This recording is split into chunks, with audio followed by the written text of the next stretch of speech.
Looking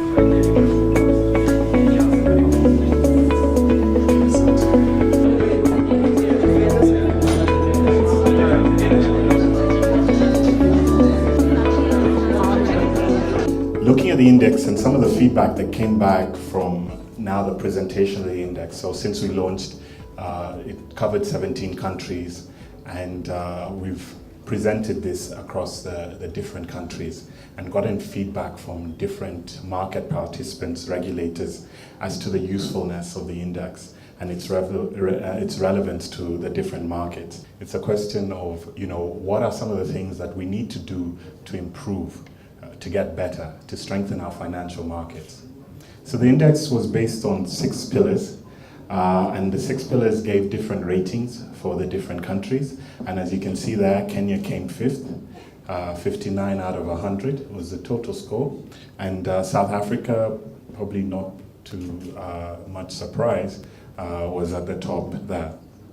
And you can see Ethiopia coming at number 17. You started off with 17 countries, but this is an annual index, and already we've got an interest from a number of countries who've actually requested to be included, including Angola, who are not included here and would like to be added, and a couple of other countries which will see the index grow.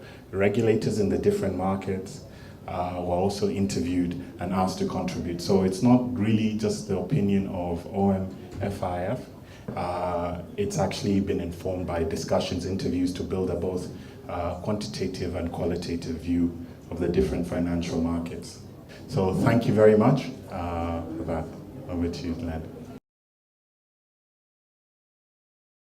So how can we increase trading activity in the secondary market?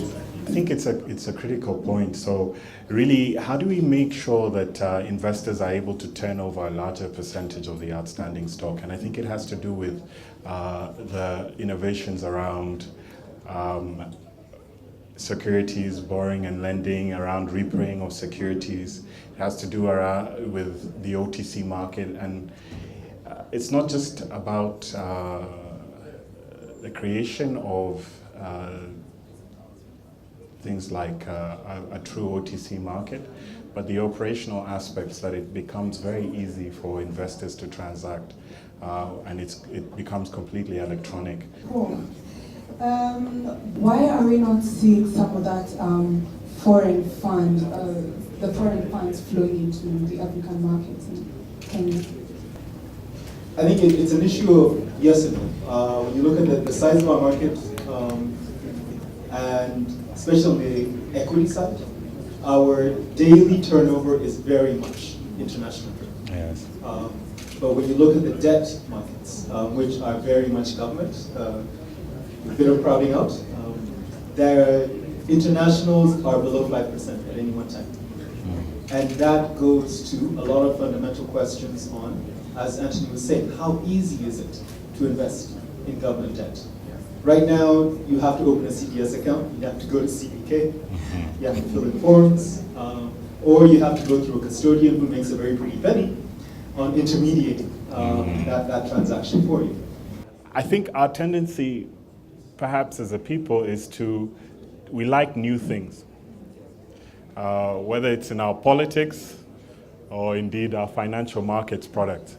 But I think a lot of the success of the new products depends on the success of the existing products. Perhaps we need to sort of delve deeper and go and address the issue that we are having teenagers who, by the time they turn 18 and they have a personality of their own, they have their own preset values, are not financially literate. So just add to your point, you'll find that already the joint financial sector regulators, capital markets, insurance, pensions, banking, and SACCOs, already worked with the Kenya Institute of Curriculum Development to develop an early stage program for sensitizing people, to make people more financially aware, looking at financial literacy all the way from primary schools. So instead of even telling people, Peter had 5 oranges and he bought 5 apples, say he had 5 shares, just so someone has a concept of the terminology.